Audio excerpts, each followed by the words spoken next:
Hey loves, welcome back to my channel. So today's video, I wanted to take a dive into where my head is with planning, my planning situation as far as like what I think about planning, what my planning consists of now, and just kind of chit chat about some of the things, some of the thoughts that I've been having, and all that stuff. So let's get started. So you guys know I was using the hemlock and oak and stuff earlier this year. I kind of switched my planner situation like the second quarter, and I have thoroughly enjoyed using the Sweet Freckled Designs weekly diary. You guys know I did have some concerns as far as like the spine, like the pages detaching from the actual book itself, but outside of that, you guys know I moved over into a ring bound system because for me at the time it just made more sense. And during my journey with this ring bound planner that I picked up from Hobby Lobby, I have come to realize several different things about my planning that I kind of wanted to share with you, because I know that I'm not the only one who has had this thought or who is having this thought, and so I wanted to share that with you. So I am going to go over this. This is my Hobonichi original and weekly supplement, and I will chit chat about this because these two are going to be the focal point of my conversation.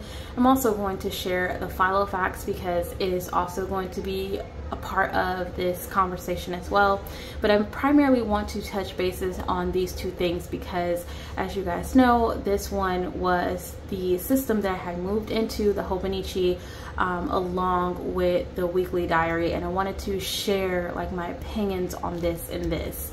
So obviously we can off the bat tell that this system here on the right is the most expensive system that I'm using current to date, and this one is the cheapest and the most budget friendly option that I'm using currently to date. And so some of the major differences that I've looked at when it comes to these two systems is what I gravitate to the most, what appeals to me the most, and thus for. So let's take a look at this Hobonichi, and I'm going to talk about some of the things that draw me away from it but then reel me back in. So for starters, the cover is gorgeous. It's an oxnite cover that I picked up off of Amazon. This resembles the Moterm, but I like the way that this one feels. It's also more roomier than the Moterm. So off the bat, this is probably the most like better filling cover to me, especially like in the hands, and just the overall appearance of it is like way more appealing.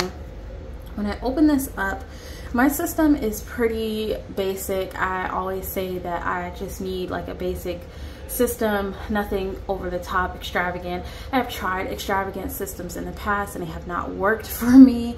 I have tried numerous tracking methods, and you know, those just don't stick long term, and honestly to God, they just are unrealistic. And I think one of the problems that I have, including you know, like with curating my own system, is that I get wrapped up in the idea of everyone else's like planner and the way that it looks and what they have, all of the inserts that they have, and I try to mimic or take some of that and put it into my own system, thinking that it is going to make my system more functional.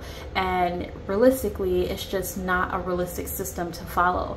Sometimes I don't even know how some of these people can even keep up with half of the things that they have in their planners. You know, I've been watching a bunch of flips and things like that, and people just have the same system. They're either using the same book, they're using the same system, everybody's planners look the same. And part of me making this video is because when I was using, or now that I'm using a much more budget-friendly option, I have been able to realize and see things within my own system that are just not realistic. And so I wanted to share that with this. So like I said, this is the most expensive planner system that I have, And yes, this is pretty functional. You know, I have a weekly, and then I have a daily, and it also has a monthly in it. Now, why do I think this is not always a realistic system? Partly why is because when you have a planner that is this expensive, for starters, you don't want to mess up, because messing up is going to deter you from using that planner. And let's just be honest, we've all been there. Once we make any mistake, especially in a planner like this, where this is Tomoe River paper, it's a pretty expensive book, you know, averaging at like almost 50 bucks just for the book itself. You don't want to mess up, because messing up will kind of just tear you away from wanting to use the book. So, you know, you try to make everything perfect. You want everything to be perfect. And I'll be honest, I wasn't exactly happy with the way May's monthly came out. You know, I did have a lot of stuff going on this month, hence, you know, we moved, and, you know, just our life is just up and all over the place right now. And so this reflects my real life, but to me, you know, it's not cookie cutter clean like I want it to be. And so that is the problem with this system, is because it's such a expensive book. I want it to be cookie cutter clean, and I just want it to look great all the time. But realistically, in a real planner's world, it's not going to look, you know, perfect, picture perfect every single time. And so when we get on Instagram and we get on, you know, YouTube, and we watch these planner related videos, we're seeing everybody's systems, and everybody has these extravagant systems, and everything is just, they've got a bunch of trackers, they've got perfectly printed out, you know, documents that's sized down and printed out just right for the size of planner that they're using, and those look great, but to me they aren't realistic, because for me, if I have a 2-year-old, mind you, and he's almost 3, he'll be 3 next month.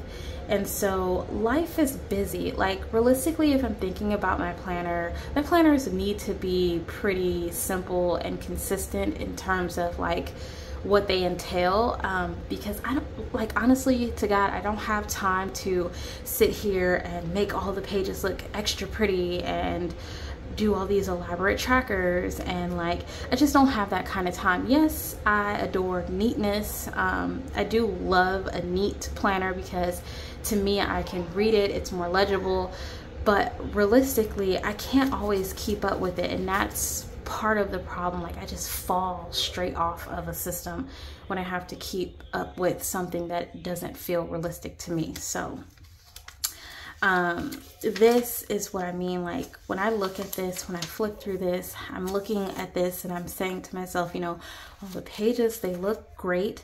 The information is accurate. You know, these are things that I've checked, things that I followed up with, things that have worked, you know, a basic to-do list, a little bit of journaling, note taking. These are all things that definitely help. And as you can see, I'll tape in things where things need to be. But like I said, this is not always realistic in terms of like keeping up with this long term. I sometimes just fall off from this because, you know, if I'm using a certain marker, if I'm using a certain pen, and on this Tomoe River paper, I have to be very careful about what kind of pens I use. You know, it just becomes like a hassle, like, you know, certain things are for this planner, and it like, to me, it's just hard to keep up with. So I love this. Yes. Am I a fan of the Tomoe River paper? Yes and no. I like the thinness of the paper. I'm not exactly keen on the fact that, you know, I'm subject to just using ballpoint pen, because I don't own fountain pens, and 2, I can't use gel pen in here. I don't have time to sit here and wait for pages to dry on in. Like, I just don't have that kind of time. So I subject myself to using ballpoint pen, and that works for me. But like I said, this planner is expensive, and so I do feel like everything in here needs to be pretty, and just, I want to baby it, and sometimes that doesn't work for me. It's not something that I'm gravitating towards because I just feel like I need to, you know, just baby it. This is the Hobonichi Weekly Supplement, and this planner I do like because although it's not a super duper expensive planner, it's still, you know, a part of this system. And so I do feel like I need to baby this one as well because of, you know, the look, the aesthetic of it. And quite frankly, I'm just over the overall aesthetics of planners all looking the same, all having the same feel. Everyone's planning the same. I've been craving some originality. I've been craving watching those nostalgic planner videos from back in the day when people used, you know, the fluorescent color page flags and things like that. So what are my thoughts about this system? So first off, this is an Agenda 52. If you hear my son, I apologize. These walls in this villa that we're staying in are super duper thin. Like, you can hear everything. So just disregard all the noises that you might hear. But nonetheless, this is Agenda 52. I got this from Hobby Lobby. And I can hear my son getting in trouble by my husband. And I set this up because the Sweet Freckle Designs book that I had set up to be like my main planner, basically alongside the Hobonichi, it was kind of falling apart, and I was really scared about that. So I went and I got the astrology notebooks and I put them in here. I cut them down, I put them in here, and this is what I have been using. So off the bat, this is not an expensive planner. So the rings, they creak. You're gonna see like creases in the spine. There's so much about this that is, you know, it doesn't scream being babied at all. And so I don't baby it. I basically use it for its intended purpose. Yes, everything is neat and put in its place, but it's definitely a planner of use.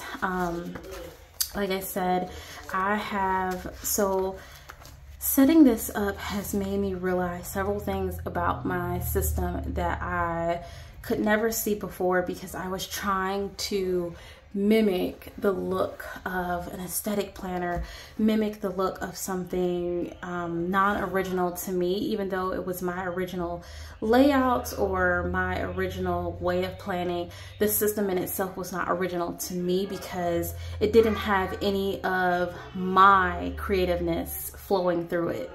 So I set this up, and I love bullet journaling, I do. And I got away from bullet journaling because this takes such an enormous amount of time to create and do, first of all.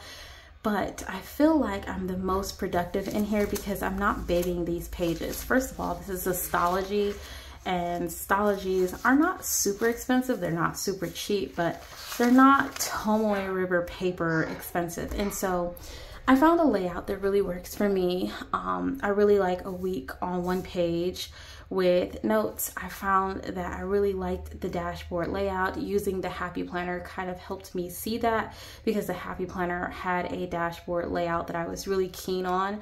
And so because I know what I like, I'm able to consistently follow through with a layout that is basically like a dashboard. So I really love having a week on one page with, you know, whatever note page on the side with like weather and tracking. These are all things that I like, and so I stick to things that work for me because this is, you know, this is my comfort zone. This is what I know works. This is how I know I can be consistent with my system.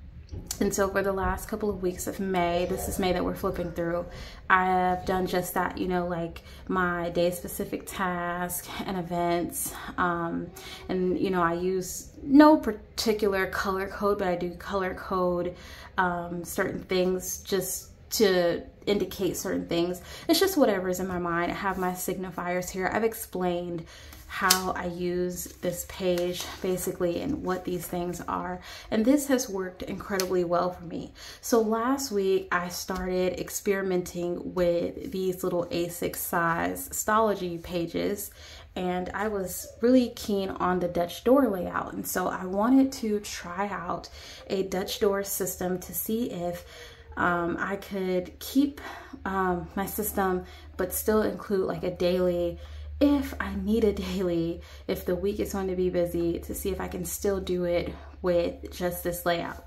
Because mind you, if I'm using this and my Hobonichi, I'm using 2 systems. So when I look at my older planner videos, I realize that a lot of the times I was trying to keep my system in one binder. I was most successful in one binder. I have been content using these cheaper alternatives. They've worked wonders for me. I don't know why I went down this rabbit hole of needing to have something super expensive and super extravagant in order to feel like I'm planning much better, when in my planning journey, I have been most successful in some of these budget-friendly binders. And one of the brands that I used that really helped stem or construct my planning system was Filofax. And I don't know why I got away from that, but Filofax has always been like top to me, because you know the paper's of a good quality, the layouts are there, they also have layouts that I like. They've even included some stuff now that work really well for what I'm looking for. And so I don't know, as I use these cheaper binders and planners and stuff, I just realized certain things about my planning system that I couldn't really see then, because I was too busy spending money on trying to fix something that really never needed to be fixed in the first place. And also it's more fun. I've realized that it's more fun to use these cheaper binders opposed to the most expensive ones, because you spend so much money on these expensive like planner covers and planners and themselves. Like you're having planner FOMO, not because the system isn't working in itself, but because you're seeing other people's stuff, and it's making you feel indifferent about your own stuff. And that just keeps adding to the countless times we spend money on planners, and then everyone's pushing a product at you, everyone's showcasing new products and new things all the time. And this is why falling to a bullet journal for me just works, because I'm able to curate something that specifically works for me. There's no branding on it. It's a blank page, and I can do exactly what I want to do. So for this particular planner, like I said, I've been experimenting with just using a layout that I really like and doing what works for me. This really works for me. All I really need and all I really want is to see my week at a glance. I just need to see my week and all the things that I need to accomplish in that week. And I used to have the idea of using stickers as being pointless, but I've actually found some use and some benefit in having stickers. They definitely make things stand out more.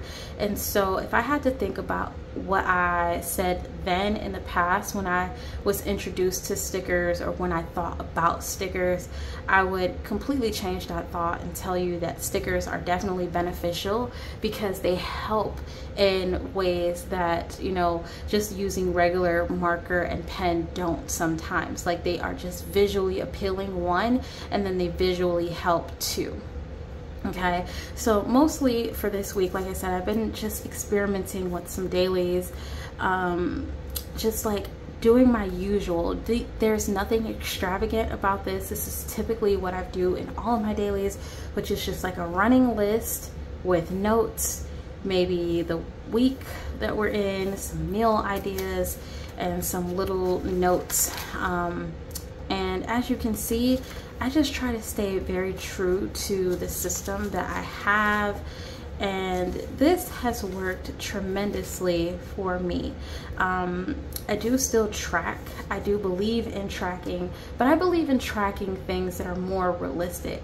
When I see other people's planners and I see all of this tracking that they have, you know, everyone tracks for a different purpose. Some people are tracking tasks such as brushing their teeth, or, you know, like whether or not they journal. And these are all things that are, you know, habits. They're all habits that we want to eventually work towards incorporating into our lives. And so for me, it's important that I keep track of, you know, whether or not I took a medication, or things that I can kind of shift out of my tracking. It's like the AM and PM routines, because we know we're going to do them. But if I'm getting help with doing an AM and PM routine, I can track which days are mine. You know, like, these are things that I can evaluate over time. But realistically, habit trackers have become like things that you want to work on, and then when you kind of form the habit, you no longer need to track those things, and then you can move on to incorporating new habits, or whether or not you want to do something new in life, like journaling or getting 8 hours of sleep. You can start tracking those habits. But I've looked into some people's planners, and I've watched countless YouTube videos, and I've seen just all this elaborate stuff, and to me sometimes it's just unrealistic. And again, this is where my opinions of this is where planner FOMO comes from, because we're constantly comparing our stuff to other people's stuff.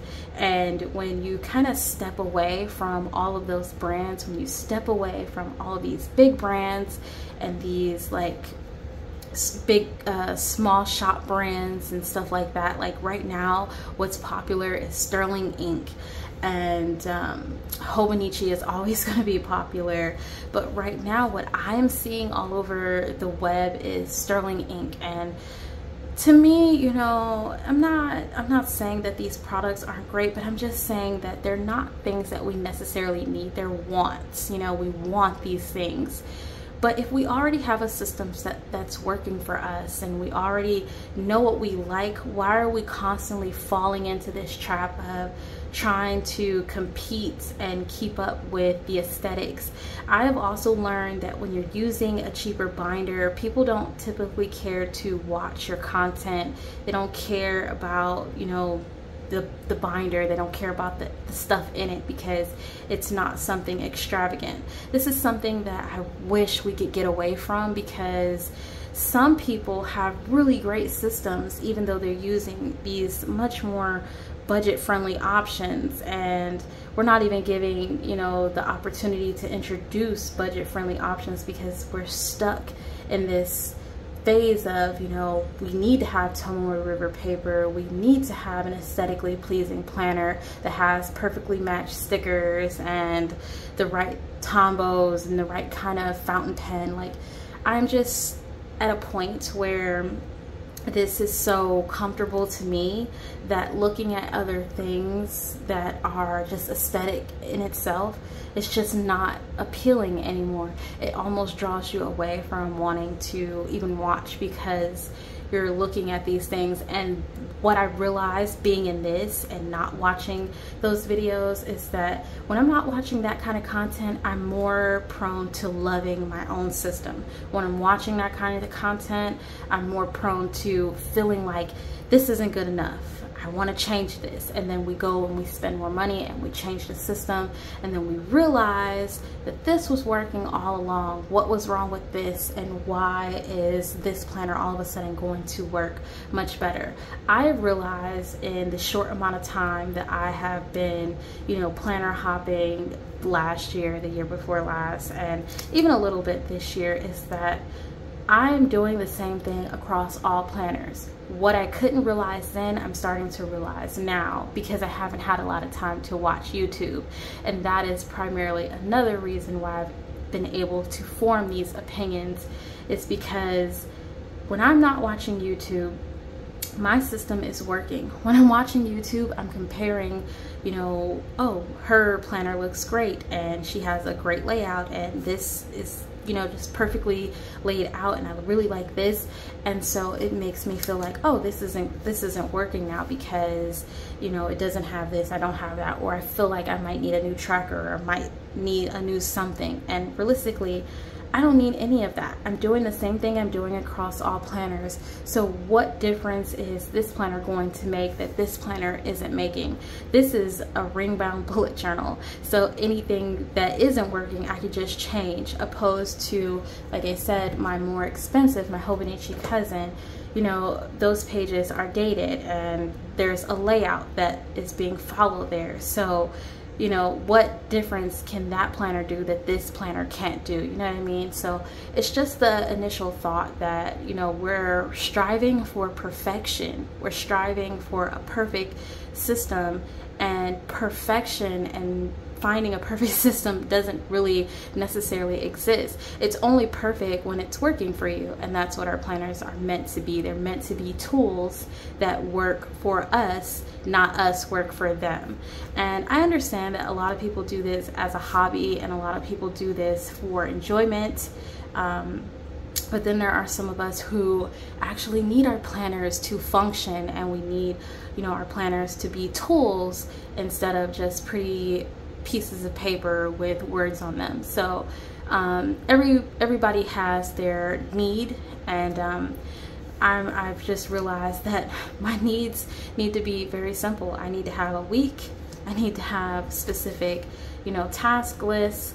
I don't have a whole lot of tasks, but I need to have specific tasks, day-specific tasks. I need a place to write notes. If I want to make projects, if I want to make a list of some sort, I need to have a place to make a list. If I want to write projects, I need to have a section I can do projects in, so that way, you know, like I can run to that section. If I need to make notes, you know, I have a place where I can jot down specific notes for whatever reason. And this is why this works so much best, or so much better for me than the Hobonichi, is because this is curated to be exactly what I made it out to be. And if it ever begins to not work, this is as simple as turning to an empty page and starting fresh, because it's just a blank notebook in itself.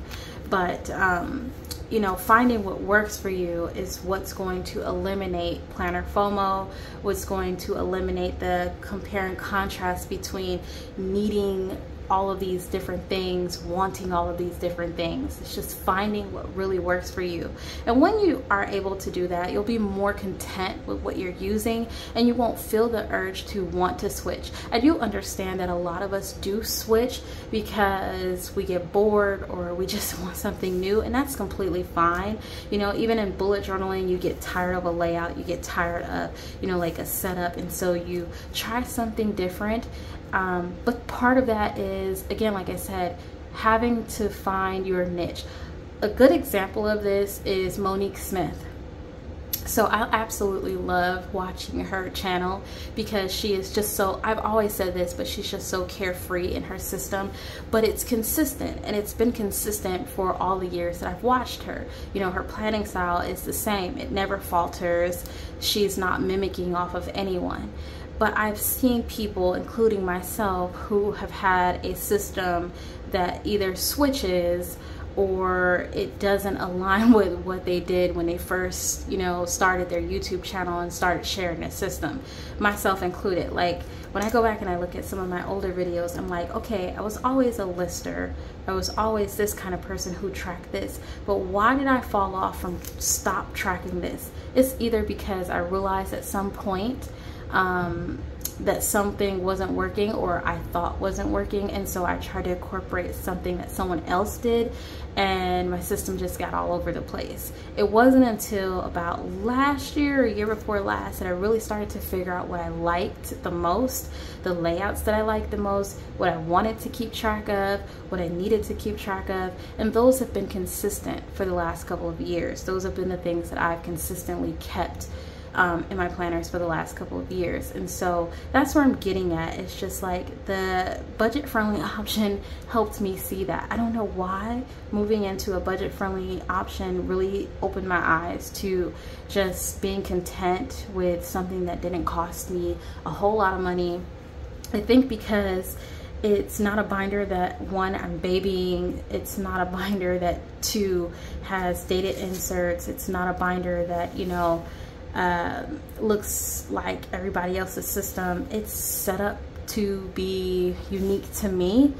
Even if someone has the same binder, the setup in itself is unique to me and doesn't look like anybody else's, which I think is why this is so much more appealing to me, and why I was able to see or form the opinions that I have about planning and the planner community and just different expensive planners in general. So yeah, do I want a more sturdier binder? Of course. I've definitely looked into a much more sturdier binder. I want to keep the contents the way that they are. I like these binders because, like I said, there's no guilt, there's no shame in buying these. If the binder breaks apart, this binder cost me like 10 bucks. I could go get another one. It was not expensive at all. And I've looked into some of these budget-friendly options, and I think there are a ton of budget-friendly options that are worth giving a try out there that just don't get enough recognition because they don't house 30mm rings and they don't house, you know, the fancy back pocket and all of that stuff. But there's some options out there that I would consider being, you know, top-notch. So I like this system a lot. But also what I wanted to share with you, now this is one that I'm thinking about using for June because I'm highly considering ditching my Hobonichi, because as much as I like this system in itself, I'm not actually drawn to it as much as I want to be. It's not like the Leuchtturm, which I actually liked my Leuchtturm, but it was a system that was just a tad bit too chunky in itself. So like I said, this is a Filofax. I picked this up off of Amazon. The binder itself was cheap. I think it was like 10 bucks. It's not an expensive planner, but I wanted to show you some of the options that you have with still having a relatively decent binder, but with, you know, budget-friendly options. So I have a zip pouch. I got these dividers again off of Amazon. I've put things in here that are, you know, unique to me. It doesn't have 30mm rings. There's 25, I want to say there's 23mm rings. That may not be big enough for a lot of us. I've also realized that I don't need 30mm rings because all I do is overstuff them anyway. So this works perfectly fine for me. And I put things in here that I know I need. So I know I need a monthly. I know I need a weekly. I know I need some sort of a daily. I don't need an entire year's worth of a daily, but I need at least a place to put a daily should I choose to make a daily. I need a place to capture a little bit of journaling or notes because I keep a journal, but if I wanted to do it in here, the option is there. I need a place to pull to-do pages from. Sometimes I like to make weekly to-do lists or shopping lists or things like that. I also need a place to map out certain things. These Cornell note pages are perfect for that because I'm able to break down my subjects of things that I'm talking about. Like sometimes I map out YouTube videos, things that I want, or how I want to plan something. I use pages to kind of map that out. So these are the only sections that I really need in my planner, and it works for me. And I'm telling you, like, once you figure out what you need, you'll be more keen on using a more budget-friendly option, and you won't feel the urge anymore to purchase all of this extra stuff, because realistically speaking, we purchase these things with the intent that they're going to work great for us, and 9 times out of 10 they don't, because there's something that is making it more complicated than it needs to be. So my advice to anyone who is feeling like they have planner FOMO, or anyone who is not content with their current planner system, is to just start with a much more budget-friendly option and just put the basic parts in that planner and then use it. And then as you go, see what it is that you really need and then put those pieces into your planner, and I guarantee you, you'll create something that works for you and something that you'll be more likely to use because it's not, you know, overly complicated. And like I have here, I just have a basic pen and gear notepad, which I'm intending to use for like those grocery lists, those scratch notes that we always want to have basic paper for, but for some reason we never have paper to write those basic notes. But this is perfect, you know, it's not overly stuffed. I'm not going over the little where the rings meet. I'm not going over that part as far as the inserts. I have some pictures of my family, some things that really make me happy in here. So this is a good setup for me. It's a good layout, and I'm highly considering using this instead of my Hobonichi alongside my bullet journal, only because my bullet journal is really not dated. It's basically just note paper, but this has a layout that is a little bit cleaner, and I feel more comfortable taking this one to the store or something, just because it's a little bit more slimmer and lighter than the Agenda 52. And plus I have these card slots here that I can put my cards in should I feel the need to use this as a on-the-go situation. All right, so those are my planning thoughts. Let me know what you guys think. I thank you so much for taking time to listen to me chit chat about planning, my planner thoughts, my rambles. Like I said, let me know what you guys think. Thank you so much for watching. Welcome to all of my new subscribers. Welcome back to all of my returning subscribers. And I'll catch you in the next planner related video. Bye guys.